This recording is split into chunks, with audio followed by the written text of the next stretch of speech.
Hello everyone, my name is Cora. Welcome back to my channel, Pampered Pages, and welcome to another DIML. Some might say, and by some I mean me, that this day has been a long time coming because in my hand I finally have my copy of A Curse Carved in Bone by Danielle Jensen.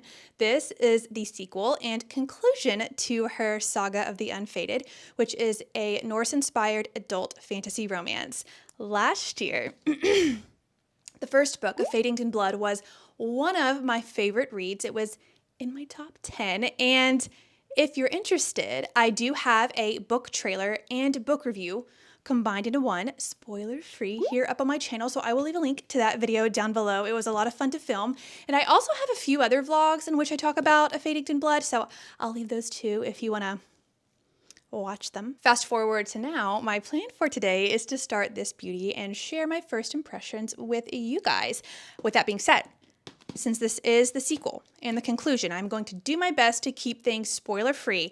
However, if I do get into spoiler territory, I will definitely let you know somewhere here on the screen. But to preface some of my first thoughts, I am extremely excited to find out what happens in the conclusion to this duology. A Curse Carved in Bone is one of my most anticipated releases for this year, so I have some high expectations. We'll see. It just came out this week, and I picked it up on release day. I was very excited. There's a new My Little Pony movie coming out in 5 weeks. How excited are you?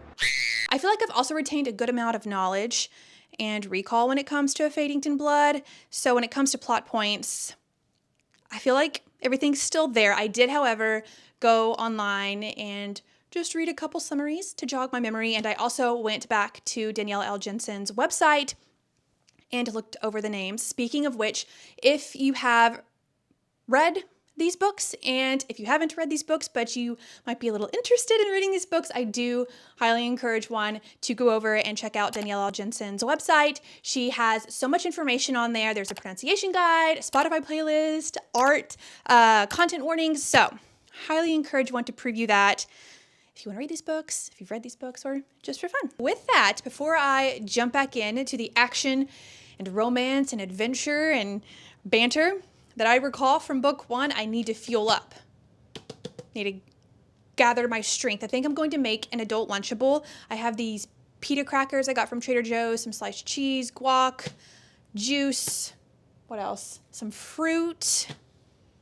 Rather delish, and I'm going to need all these nutrients because I plan on reading until my heart's content. Lunch has been beautifully, in my opinion, laid out. We have some avocado mash.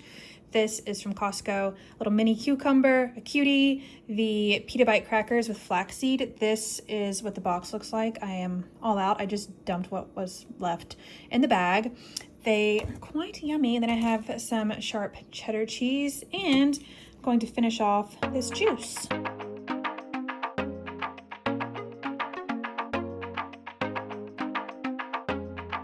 Since we can't be by the waves today, we are going to bring the waves to me.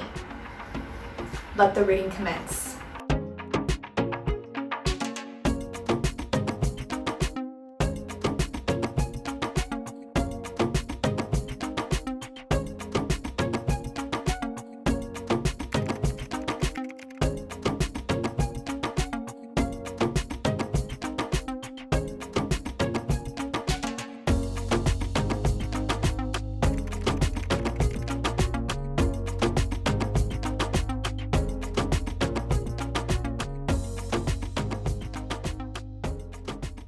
Pause the waves. I finished reading chapter 1 and chapter 2, and while I am going to continue reading, I feel like that was a good place for me to stop and share some very first impressions. Tensions are very high. This book is picking up right immediately after book 1, which I'm liking, and now we have dual POVs. Last time it was just told from Freya's POV, first person narration, and now we have Freya and Bjorn. And I think I'm going to really like that just in terms of their relationship dynamic and also getting to know Bjorn a little bit more. What I'm about to say will be a spoiler, so feel free to skip ahead until this time if you don't want to be spoiled.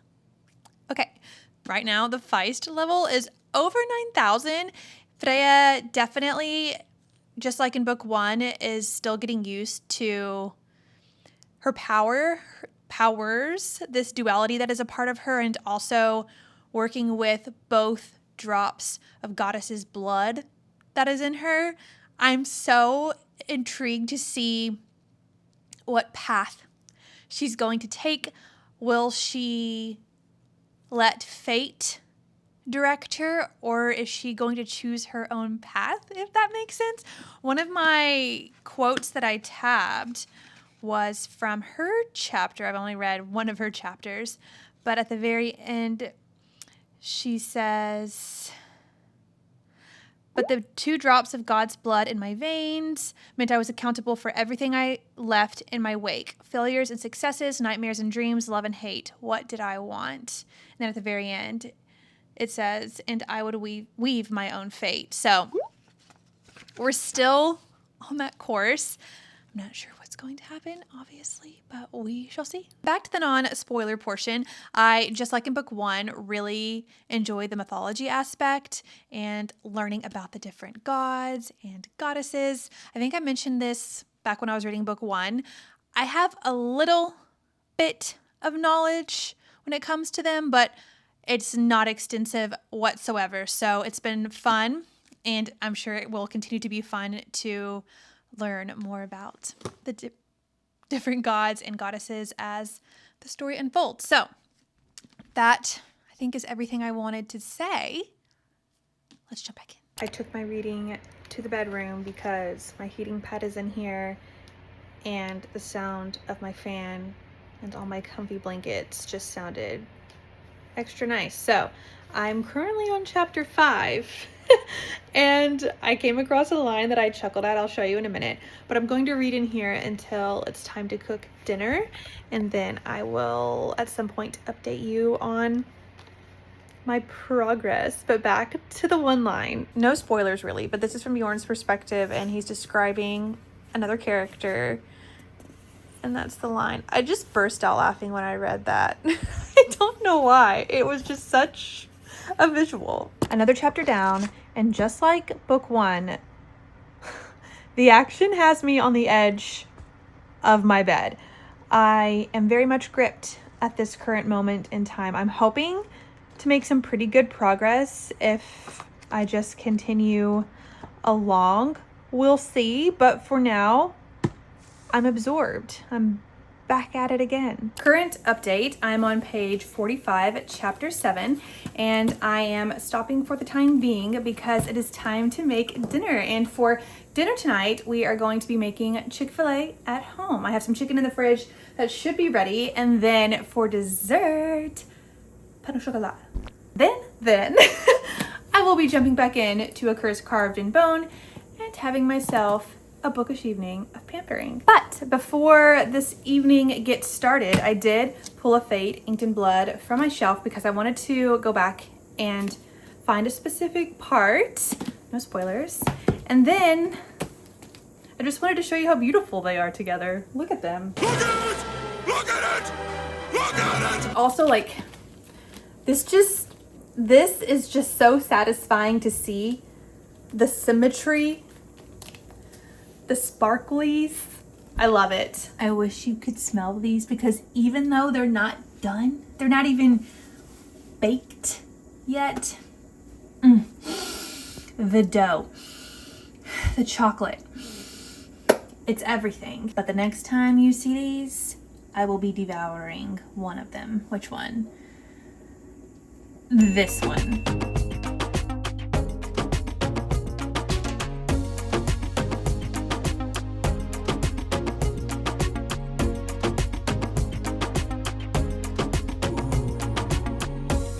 Brought out the flash so you can see the golden glory.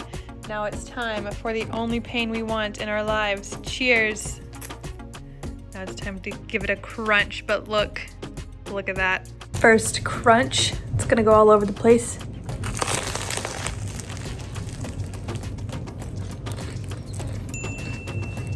It's Pamper o'clock and I am using my Caudalie Instant Detox mask tonight. I picked this up at the pharmacy when we were in Paris, I really like it. Going to just use a little bit, let this dry, and then jump back into my book. The night is still pretty young. I haven't read anything since my last update, but it is almost 9 o'clock, so it's young-ish. And I'm kind of matching my PJs. Pink on pink. Ooh. It's close. But it's been a very relaxing night. I've enjoyed every part of today, especially starting A Curse Carved in Bone. That has been rather Christmas morning-y, if you know what I mean. All right. Mask has been applied, so I will, it's drying as I speak, see you in about 5 to 10 minutes. It's time to get back to the action. As I mentioned, I have not read anything else since my last update, so I am on page 45, chapter 7, and I feel like in regards to my first impressions, that is going to be a good place for me to stop. Of course, I'm going to continue reading tonight and hopefully update you guys in the future, more than likely, because this is one of my most anticipated releases for this year. So more thoughts to come. The reading journey is still young, but hopefully I love it. Right now, I'm going to put in my toe gems, almost threw one off the bed, lay back and jump back into Freya and Bjorn's story. Side note though, one series that I do really want to read this year, and I think I've mentioned it before, is Danielle L. Jensen's Bridge Kingdom series.